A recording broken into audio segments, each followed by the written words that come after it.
부엘로 가서 거기에 거주하니라. 아멘. 오늘도 주님의 은혜를 사모하여 나오신 우리 모든 성도님들 주님의 이름으로 사랑하고 축복합니다. 오늘도 우리 한번 양옆에 있는 분들하고 인사 한번 하시겠습니다. 오늘도 잘 오셨습니다. 한번 인사하겠습니다. 오늘도 잘 오셨습니다. 우리 앞뒤로도 한번 인사하겠습니다. 은혜 많이 받으시기 바랍니다. 은혜 많이 받으시기 바랍니다. 하나님께서 우리의 기도를 들으실 줄로 믿습니다. 우리가 기도의 자리에 나올 때마다 기대함이 있으면 좋겠습니다. 하나님께서 내 기도를 들으시고 하나님의 놀라운 일을 이루실 것이다. 우리가 마음에 확신하며 주님께로 나아가는 저와 여러분들 되시기를 주님의 이름으로 간절히 축복합니다. 부모가 이 자녀들의 이름을 짓는 것은 어떤 의미가 있을까요? 아마도 대부분의 부모들이 자녀들의 이름을 지으면서 그 가운데에 그 자녀를 통해 이루어졌으면 하는 소원, 또는 부모인 내가 못 이룬 소망을 담는 경우가 있지 않겠습니까? 저는 이제 자녀가 셋이 있습니다. 그 세 자녀의 이름이 희원, 지원, 영원 이렇습니다. 다 원자 돌림인데요, 한자로 이 근원원을 씁니다. 희원이는 기쁠 희자를 써서 기쁨의 근원이고요, 우리 지원이는 지혜 지자를 써서 지혜의 근원입니다. 그리고 막내 영원이는 너그러울 영, 충만할 영을 써서 충만함의 근원입니다. 눈치를 채셨는지 모르겠지만 전부 다 예수 그리스도를 상징하죠. 기쁨의 근원이 되시고 지혜의 근원이 되시며 모든 충만함의 근원 되시는 예수님을 닮아가는 삶을 살기를 바라는 마음에서 그렇게 제가 이름을 지었습니다. 이처럼 이름에는요, 누군가의 소망이 담겨 있습니다. 하나님께서도 성경의 인물 가운데에 직접 이름을 지어주시거나 바꿔주신 경우들이 있죠. 아브라함의 경우가 그렇습니다. 그의 원래 이름은 아브람입니다. 아브람은 존귀한 아버지라는 뜻입니다. 그런데 그 이름이 아브라함으로 바뀝니다. 이 이름의 뜻은 많은 사람의 아버지, 열국의 아버지라는 뜻입니다. 하나님께서 아브라함을 통해 구원의 복을 구원의 복을 세계 만방에 전하시겠다라는 그 의지를 그 이름에 담으신 것이죠. 이삭은요, 아브라함이 지은 이름이에요. 그런데 이 이삭이라는 이름의 뜻이요, 웃음입니다. 아브라함이 하나님이 보내신 세 천사를 대접하는 가운데에 그런 얘기를 듣죠. 네가 아들을 사라를 통해서 낳을 것이다 라는 말씀을 전달받습니다. 그때에 장막 뒤쪽에 있던 이 이야기를 들은 사라가 속으로 막 웃습니다. 왜 웃었을까요? 자신은 이미 폐경이 왔기 때문에 아이를 낳을 수 없다라고 생각했기 때문이죠. 그리고 그 대접하는 자리에 나타나자 천사들이 사라를 향해서 네가 왜 웃느냐, 하나님의 능력이 너로 하여금 아이를 낳을 줄 모를 거라고 생각하느냐라고 물으니까 강력하게 내가 웃지 않았다라고 발뺌을 합니다. 나중에 아브라함은 그 세 천사의 말대로 아들을 낳게 되죠. 그리고 나로 하여금 웃게 하시는 하나님을 찬양한다라는 의미에서 이삭이라고 이름을 지었습니다. 그런데 사실 이 이름에는 뼈가 들어있죠. 하나님의 권능을 믿지 못하고 약간은 자조하는 듯 웃은 사라가 하나님의 권능을 인지하라, 하나님의 권능하심이 있다, 하나님의 능력이 있다라는 것을 인지하라는 의미에서도 이 이삭이라는 이름을 지은 겁니다. 오늘 말씀에도 한 아비가 자신의 아들에게 이름을 지어 주었습니다. 그 아비는 기드온이고요, 그 아들은 아비멜렉이죠. 아비멜렉의 이름의 뜻은 나의 아버지는 왕이다 입니다. 참으로 기드온의 인생을 비추어 볼 때에 그의 이중적 태도가 고스란히 드러나는 이름이죠. 자신은 분명 이스라엘 백성들을 향하여 왕이 되지 않겠다라고 선언을 하지 않았습니까? 그리고 자신의 아들들도 너희를 다스리지 않을 것이다라고 분명히 하였습니다. 그런데 자신의 아들들 중에 정실이 아닌 첩의 아들의 이름을 아비멜렉이라고 짓습니다. 첩의 아들이기 때문에 그 아들은 어쩌면 은밀히 숨겨질 수 있죠. 잘 드러나지 않을 것 같습니다. 기드온은 이처럼 자신의 은밀한 마음의 한구석에 자신의 야망을 숨겨 놓은 것입니다. 그리고 그 야망은 결국 자신의 아들 아비멜렉을 통해 이루어지려고 하고 있습니다. 아비멜렉이 스스로 왕이 되겠다는 결심을 한 거죠. 아버지의 욕망이 아들의 이름에 투영되어 그것이 싹이 되어 결국에는 크게 자라 열매를 보려고 합니다. 하지만 그 열매는 안타깝게도 하나님이 기뻐하시는 열매가 아닙니다. 쓴 열매이고 악한 열매입니다. 그리고 그 말로는 너무나 비참합니다. 9장에 등장하는 이 아비멜렉이라는 이름은 이미 8장 31절에 기드온의 첩의 아들로 그 이름이 처음 등장합니다. 아비멜렉은 첩의 아들입니다. 분명 기드온이 많은 아내를 취하였습니다. 그러면 아비멜렉의 어머니도 그 많은 아내 중에 하나로 넣으면 되는데 별도로 첩이라고 따로 기록을 합니다. 그 이유는 아비멜렉의 어머니가 이방 여인이기 때문입니다. 그래서 정실 부인이 될 수 없었습니다. 그러하기에 아비멜렉은 신분의 한계가 분명한 사람이었습니다. 그럼에도 아비멜렉은 왕이 되기를 원했습니다. 그가 자신이 왕이 될 수 있다고 생각했던 이유는 나름대로 믿는 구석이 있었기 때문이지요. 우리 함께 8장 22절입니다. 오늘 읽진 않았지만 8장 22절 말씀을 한 목소리로 같이 읽도록 하겠습니다. 같이 읽습니다. 그때에 이스라엘 사람들이 기드온에게 이르되 당신이 우리를 미디안의 손에서 구원하셨으니 당신과 당신의 아들과 당신의 손자가 우리를 다스리소서 하는지라. 우리가 방금 읽은 말씀은 이스라엘 백성들이 미디안의 손에서 자신을 건져낸 기드온을 향하여 당신과 당신의 후손이 왕이 되어 달라고 간청하는 내용입니다. 아비멜렉은 이토록 이스라엘 백성들이 왕권을 제안했을 때 했던 그 기드온의 아들이죠. 게다가 아비멜렉이라는 이름의 뜻이 어떤 이름이라고요? 나의 아버지는 왕이다라는 뜻입니다. 그러하기에 아비멜렉은 이렇게 생각을 했을 수 있습니다. 너희들이 나의 아버지인 기드온에게 왕권을 제안했잖아. 그렇다면 나의 아버지가 왕이야. 나도 그렇다면 왕이 될 권한이 있는 거 아니겠어? 그렇게 마음을 먹었을 거라는 겁니다. 사랑하는 성도 여러분, 아비멜렉에게 이름을 붙여준 것이 누구입니까? 다름 아닌 기드온입니다. 제가 앞선 7장과 8장의 내용으로 지난주, 지지난주 그렇게 거듭 설교하면서도 말씀드렸지만 기드온은 사사로서의 역할을 감당하면 감당할수록 이중적인 행보를 보였다, 그렇게 말씀드렸습니다. 정말 하나님 앞에 두렵고 떨리는 마음으로 사사직분을 받아들였고 하나님의 뜻을 묻고 그 뜻을 따라 최선을 다하는 모습을 보이는 것처럼 보였습니다. 하지만 시간이 지나면 지날수록 하나님이 부르지 말라고 했는데 다른 지파의 사람들을 보내어 군대를 모으고 자신의 사사로운 복수를 위하여 하나님의 군대를 이용하는 모습을 보였다는 말입니다. 왕이 되라는 이스라엘의 요청에 대해서도 그는 이중적인 태도를 보입니다. 말로는 나와 내 후손들이 절대로 왕이 되지 않을 것이다 라고 말하면서도 과도한 전리품을 요구하고 그 받은 금으로 에봇을 만들어 이스라엘로 하여금 다시 우상 숭배의 길로 접어들게 만들었다는 겁니다. 말로는 하나님 중심을 외쳤지만 행동으로는 내 중심을 외치고 있었다는 말입니다. 그리고 자신의 아들에게, 그것도 잘 표가 나지 않는 첩의 아들의 이름을 아비멜렉이라고 지었다라는 것은 그의 은밀한 마음의 중심에는 하나님이 아니라 내가 왕이다라는 생각으로 가득 차 있었던 것이 바로 기드온의 실체였다는 겁니다. 그는 자신이 왕이 되고자 하는 욕구를 자신의 아들의 이름에 투영하여 대리만족을 얻으려 했는지도 모릅니다. 그럼 하나님이 왕이시고 하나님이 모든 걸 다 하셨지.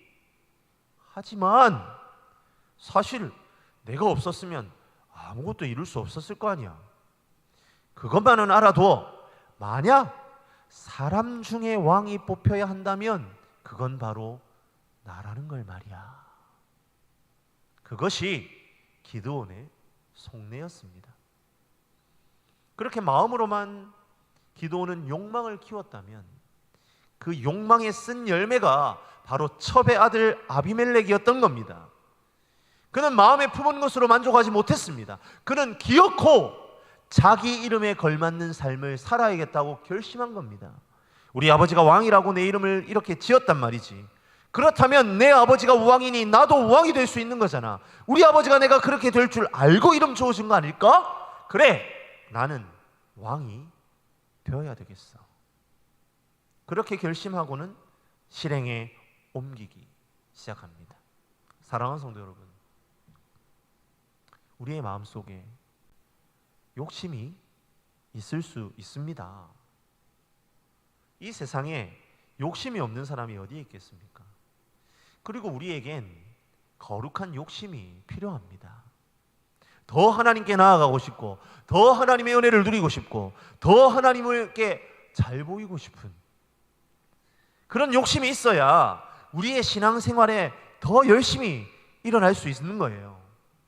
하지만 우리가 대부분 품는 욕심은 그릇된 욕심입니다.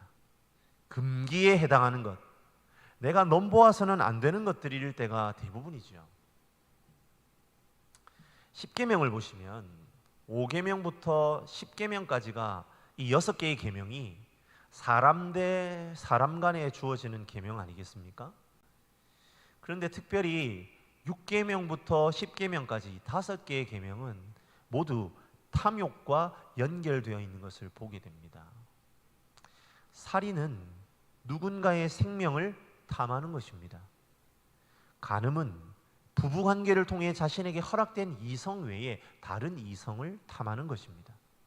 도둑질은 자신의 소유 외에 다른 이의 소유를 탐하는 것입니다. 이웃에 대한 거짓 증거는 진실을 호도함으로 이웃이 누려야 할 것을 자신이 누리고자 탐하는 것입니다. 내 이웃의 집을 탐하지 말라라는 것은 앞선 6계명부터 9계명에 해당하는 전부에 해당합니다. 내가 남자라면 이웃의 아내를 내 것으로 만들기 위해 이웃 남편을 죽이면 안 되겠죠. 그리고 이웃의 지게표를 옮기는 것도 결국 탐심의 결과입니다. 우리의 마음에 와, 저 여자 이쁘다. 와, 저 남자 정말 멋지다. 아, 저 물건 갖고 싶다. 아, 나 저 집에서 정말 살아보고 싶어. 이런 생각이 지나가는 것은 어쩔 수 없습니다. 그런데 그것을 반복해서 떠올리고 그 욕심을 묵상하면 그것이 죄가 되는 겁니다. 반복하여 떠올리고 묵상하는 방법, 그 중에 구약 성경에서 가장 흔한 방법이 바로 그 욕망하는 것을 따라 이름을 짓는 것입니다. 자신의 동생 아벨을 죽이고 떠돌이 신세가 된 가인, 그 가인이 성을 쌓고 그 성의 이름을 자신의 아들의 이름인 에녹으로 지었어요. 가인이 떠돌아다니게 되어 거주하는 땅의 이름이 놋입니다. 이 놋이라는 땅의 이름이요, 유리방황 이런 뜻이에요. 그런데 에녹이라는 이름의 뜻은 뭐냐면 평안, 안정, 정착 이런 뜻입니다. 그러니까요, 유리방황하는 놋의 땅에다가 그는 에녹하고 싶었던 거예요. 정착하고 싶은 자신의 심정, 자신의 그 강력한 욕망을 아들의 이름에 담습니다. 그리고 그 아들의 이름뿐만 아니라 자기가 살고 있는 성에다가, 자신의 거주지에다가 이름을 떡 붙입니다. 에녹. 자신의 욕심이죠. 자신이 저지른 죄가 있습니다. 그래서 하나님께서 내리신 저주입니다. 방황하며 유리하는 것이 그에게 주어진 형벌입니다. 그런데 그 형벌조차 받고 싶지 않은 겁니다. 그는 자유롭고 싶은 욕망을 욕망하는 것이죠. 사랑하는 성도 여러분, 저와 여러분 어떻습니까? 여러분의 인생 가운데에 하나님이 결코 허락하지 않으셨음에도 욕망하고 있는 것이 혹시 있진 않으십니까? 저는 그것을 알 도리가 없지요. 그것은 여러분과 하나님만 아시는 겁니다. 그것은 하나님 앞에서 내가 내려놓아야 하는 것입니다. 그런데 그것을 계속해서 고집스럽게 붙들고 있으면 어떻게 될까요? 그렇습니다. 탈이 나는 겁니다.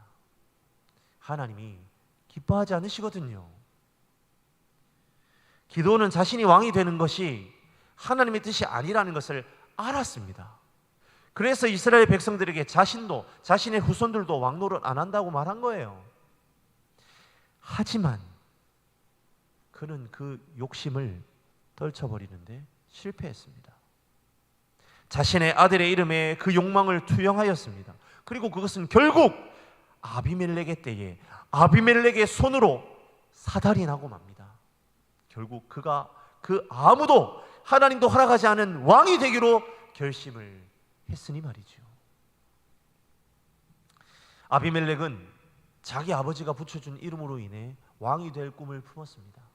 하지만 그는 자신의 목표를 모친 쪽과 연결하여서 그 연결고리를 찾아 이루려고 합니다. 자신의 외가인 세겜으로 가지요. 그곳에 어미의 형제들, 어미의 아버지의 집 사람들을 동원해서 왕이 되려고 합니다. 우리 2절입니다. 같이 한번 한 목소리로 읽도록 하겠습니다. 9장 2절 같이 읽습니다. 청하노니 너희는 세겜의 모든 사람들의 귀에 말하라. 여룹바알의 아들 70명이 다 너희를 다스림과 한 사람이 너희를 다스림이 어느 것이 너희에게 나으냐. 또 나는 너희와 고륙임을 기억하라 하니. 여기에서 나는 너희와 고륙임을 기억하라 라는 표현이 나옵니다. 이것을 히브리어 원어 그대로 직역을 해보면 이렇게 됩니다.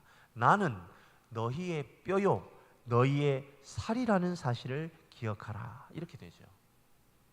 나의 뼈, 나의 살이라는 표현은 창세기에 아담이 자신의 아내가 될 하와를 향하여 외치는 말입니다. 이것은 매우 강력한 연합을 상징하는 표현이지요. 그러니까 지금 아비멜렉은 세겜으로 가서 어머니의 일족들을 향해서 강력한 이 유대력을 바탕으로 나를 왕으로 좀 지지해달라, 나를 왕으로 세워달라 이렇게 요청하고 있는 겁니다. 당시의 세겜 지역은요, 히위 족속이 영향력을 행사하고 있습니다. 가나안 족속 중에 하나지요. 그런데 사실 이 세겜이란 지역이요, 요단강을 건너서 가나안 정복 전쟁을 시작한 이스라엘 백성들에게는 너무나 의미 있고 중요한 지역이다라는 것을 우리 성도님들은 꼭 기억하셔야 됩니다. 우리 좀 앞으로 거슬러 올라가서요, 여호수아 24장 25절과 26절입니다. 좀 길긴 하지만 같이 한번 읽도록 하겠습니다. 스크린에 뜨지요? 같이 읽습니다.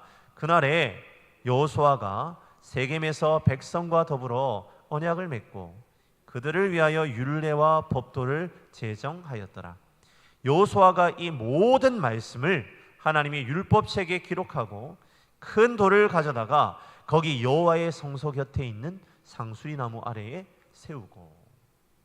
여호수아는요, 자신의 말년이 되었어요. 그래서 이스라엘 백성들을 이 세겜에 모아놓고는 하나님만을 섬길 것인지 아니면 이 팔레스타인의 우상을, 가나안 땅의 우상을 섬길 것인지를 택하라 라고 으름장을 놓습니다. 나와 나의 집은 여호와만 섬기겠다, 이렇게 한마디를 딱 유언처럼 내어뱉는 거지요. 그러자 모든 이스라엘 백성들이 우리도 하나님만을 섬기겠습니다, 그렇게 결단을 하자 세겜에 여호와의 성소가 있었는데요, 여호와의 성소 곁에 있는 상수리 나무에 큰 돌을 가져다가 세우고 그 결단을 기림하게 됩니다. 오직 여호와 하나님만을 섬기겠다는 결단의 무대가 바로 세겜입니다. 그런데 여호수아가 죽고 나서 온전히 가나안 땅을 정복하지 못했을 뿐만 아니라 가나안 족속 가운데 히위 족속이 이 세겜이란 지역을 차지해 버립니다. 그리고 아비멜렉은 그 히위 족속으로 구성된 외가를 등에 업고 왕이 되려고 합니다. 이러한 아비멜렉의 요청에 세겜 사람들은 응답하여 4절에 나타나 있는 것처럼 은 70개를 그에게 줍니다. 그리고 그것으로 아비멜렉은 불량배와 같은 용병을 사서 자기를 따르게 하고 세력을 막 키워나가는 거죠. 아비멜렉은 여기에서도 실수를 하고 있는 거예요. 이 은 70 어디에서 나온 것입니까? 그렇습니다. 바알 신전에서 이것이 나왔다라고 성경이 기록합니다. 오늘 본문에서 이 세겜 사람을 지칭하는 표현 중에 세겜 사람에 해당하는 히브리 단어가요, 해석을 해보면 바알들입니다. 그러니까 무슨 얘기입니까? 세겜 바알들 이렇게 되는 거예요. 그러니까 세겜 사람을 정확하게 번역을 해보면 무슨 얘기가 되냐면 세겜의 바알을 추종하는 사람들, 이런 뜻입니다. 세겜이 이미 어떻게 되었다는 겁니까? 바알의 소굴이 되었다는 거예요. 그렇게 놀라운 이스라엘 백성들의 신앙의 고백이 담겨 있는 장소가 우상구더기가 된 겁니다. 그리고 세겜 사람이 꼴 바알 숭배자들 이렇게 되어버렸다는 겁니다. 그들에게서 돈이 나오면 당연히 바알 신전에서 나오는 돈입니다. 그는 이른바 바알 머니를 정치 자금으로 사용해서 지금 왕이 되려고 하는 거예요. 참으로 역설적인 상황입니다. 기드온의 별명이 무엇이었습니까? 그렇습니다. 여룻바알입니다. 오늘 2절 말씀에도 기드온이라고 하지 않고 여룻바알이라는 표현을 씁니다. 여룻바알은 바알과 다투는 자라는 의미입니다. 아비멜렉은 여룻바알의 아들입니다. 바알과 다투는 자의 아들입니다. 그런데 지금 아비멜렉은 여룻바알 해야 하는데 여호와 하고 있는 겁니다. 바알에게 받은 돈으로 군대를 조직하고 쿠데타를 일으켜서 하나님과 다투고 있는 꼴이 되어버린 겁니다. 바알에게 받은 돈으로 군대를 조직했습니다. 세겜의 모든 사람과 밀로 모든 족속이 모여서 세겜에 있는 상수리 나무 기둥 곁에서 아비멜렉을 왕으로 삼으니라. 그는 세겜의 바알 숭배자들에 의해 상수리 나무 기둥 곁에서 왕으로 세워집니다. 앞선 여호수아 24장 25절에 세겜의 상수리 나무에서는 어떤 일이 있었습니까? 맞습니다. 여호와 하나님만을 섬기기로 결단하는 기념비가 세워졌습니다. 그런데 그 여호와의 기념비가 있던 그곳에 히위 족속은 자신들의 우상의 제단을 세우고 아비멜렉을 그곳에서 바알의 추종자들에 의해서 왕으로 세워집니다. 사사가 되어 바알의 단을 허물고 여룻바알이라는 이름을 얻었던 아버지 기드온과 완전히 반대로 하나님과 다투는 자가 되어 아비멜렉은 바알에 의해 왕으로 세워집니다. 기드온의 의도대로 의도하는 정반대의 길을 걷고 가는 어리석은 모습을 아비멜렉이 보여주고 있는 것입니다. 사랑하는 성도 여러분, 우리의 마음속에 탐욕을 숨겨두면 그것이 결국은 자신을 높이려는 길로 나아가게 만듭니다. 그런데 문제는 무엇입니까? 그 높아짐이 하나님을 대적하는 것이 되어버린다라는 겁니다. 하나님이 싫어하시는 길을 걸어갈 수밖에 없다는 겁니다. 기드온은 바알의 제단을 무너뜨리고 스스로 낮아지려 하니 하나님의 길에서 더욱 높아짐을 누렸습니다. 하지만 아비멜렉은 이미 스스로 왕이 되어 잘해보고 싶지 않았겠습니까? 그런데 막 스스로 높이려니까 우상의 길로 빠지게 되어버렸더라는 겁니다. 아비멜렉은 또한 자신의 욕망을 채우기 위해 엄청난 범죄도 저지르고 있는 것을 보게 됩니다. 5절입니다. 우리 5절 말씀 같이 한 목소리로 한번 읽어보겠습니다. 5절입니다. 오브라에 있는 그의 아버지의 집으로 가서 여룻바알의 아들 곧 자기 형제 70명을 한 바위 위에서 죽였으되 다만 여룻바알의 막내 아들 요담은 스스로 숨었으므로 남으니라. 그가 이 형제들을 죽인 이유가 특별히 나타나지 않는다라는 것이 더 충격적입니다. 무슨 피치 못할 사정이 있어서도 아니고요, 무언가 지금 그 자기 형제들하고 원한 관계가 있어서 그런 거 아니랍니다. 그런 얘기가 이런 방법 없습니다. 아마도 자신이 왕이 되었으니까 그 권력을 독점하기 위해서 아니겠습니까? 그리고 이스라엘 백성들이 기드온과 그의 후손들을 왕으로 삼기를 원했는데 거기에서 착안해 본다면 기드온의 핏줄이 자기 혼자여야만 자신에게 스포트라이트가 집중될 것이다 여겼을 수도 있습니다. 제일 막내인 요담 한 명을 제외하고는 모두 아비멜렉의 손에 의해 죽임을 당합니다. 세겜에서 아비멜렉이 스스로 왕이 된 소식을 들은 살아남은 요담은 그리심 꼭대기로 올라갑니다. 그래서 세겜 사람들이 다 듣도록 외쳐요. 어떤 내용을 외칩니까? 비유를 하나 들죠. 감람나무, 무화과나무, 포도나무에게 이 나무들이요, 총나무들이 자신들 나무 세계의 왕을 뽑기 위해서 너희가 좀 왕이 되어줘. 감람나무에게, 무화과나무에게, 포도나무에게 그 자리를 막 제안합니다. 그런데 어떻습니까? 이 세 나무가 그 자리를 거절하죠. 이것은 기드온과 그의 아들들이 왕이 될 것을 거절한 부분과 일치하는 맥락입니다. 그런데 마지막 가시나무에게 왕이 될 것을 요청하니까 그 가시나무가 수락을 하는 거예요. 이 왕의 자리를 수락한 가시나무는 누구겠습니까? 그렇습니다. 바로 아비멜렉을 뜻하는 겁니다. 그런데 이 가시나무가 이렇게 이야기합니다. 야, 너희들이 나를 기름 부어서 왕으로 삼으려면 너희들이 먼저 내 그늘로 들어와야 돼. 성도님들 한번 생각해 보십시오. 가시나무입니다. 근데 가시나무 곁에 그렇게 가까이 가고 싶겠습니까? 가까이 가면 어떻게 됩니까? 가까이 가면 찔리잖아요. 그리고 찔려서 상처가 납니다. 고통스럽잖아요. 그런데 가시나무가 그것을 알면서도 그걸 원하는 거예요. 야, 너 내 밑으로 들어와. 그래서 내 그늘에 와서 피해. 만약 그렇게 하지 않으면 어떻게 하겠다는 겁니까? 불이 나와서 내가 모든 것을 다 살라버릴 거야. 그렇게 으름장을 놓으면서 왕이 되겠다고 하는 겁니다.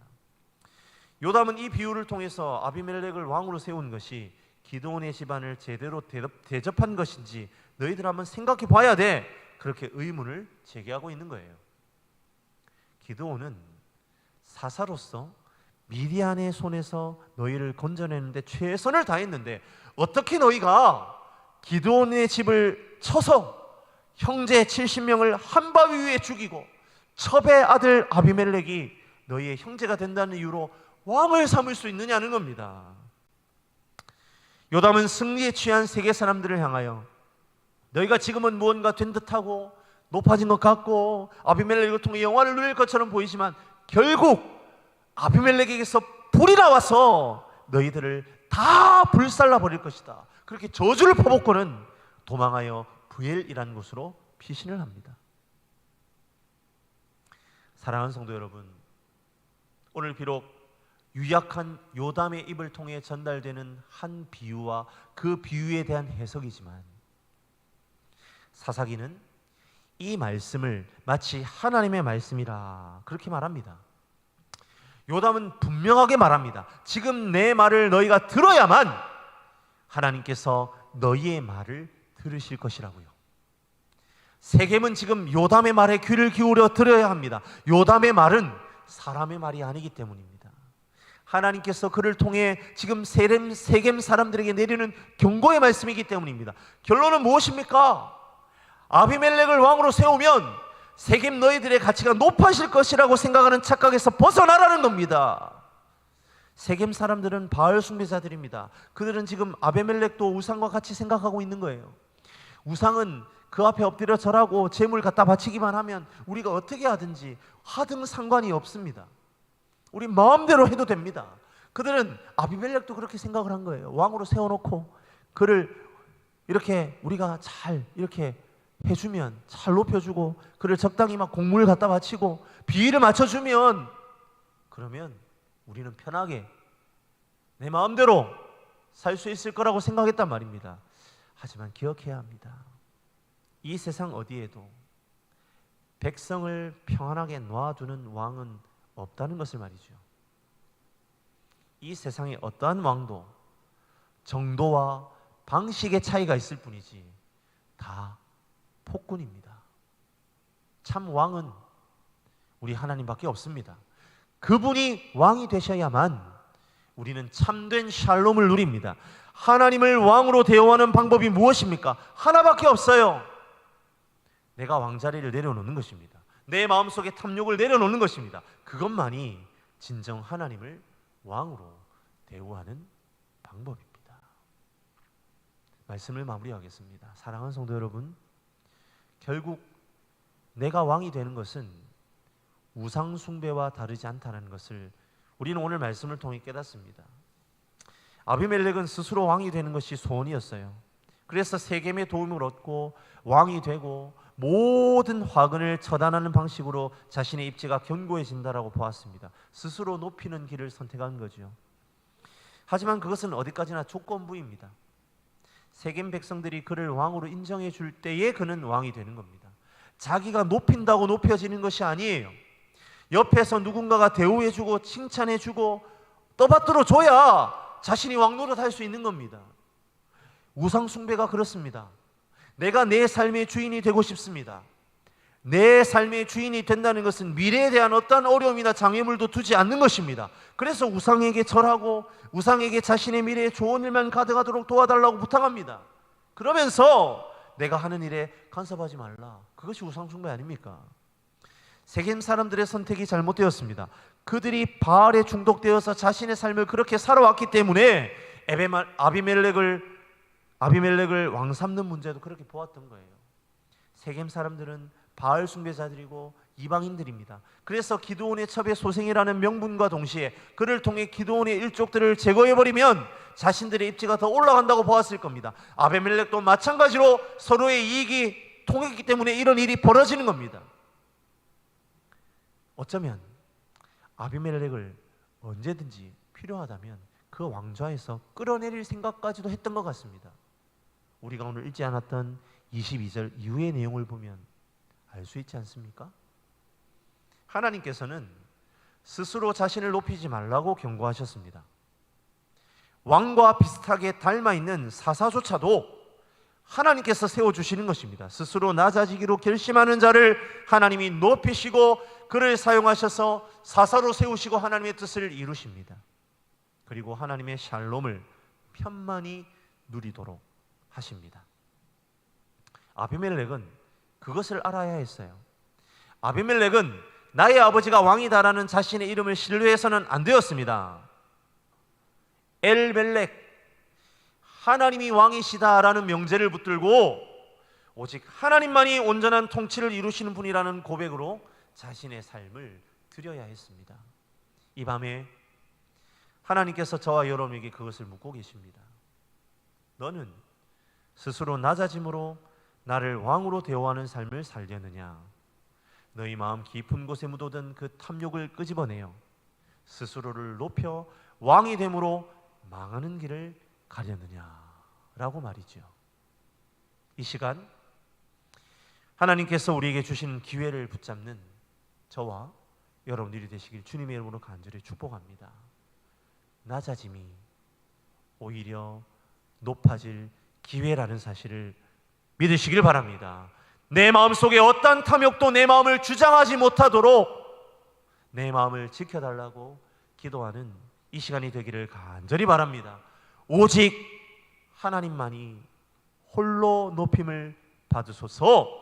그 고백으로 나아갈 때에 내가 알지도 못하는 사이에 나를 높이시고 나를 통해 주님의 놀라운 것들을 누리게 하시는 그 하나님을 경험하고 그 하나님과 동행하며 그 하나님께 기도하며 나아가는 저와 여러분들이 되시기를 주님의 이름으로 간절히 축원합니다.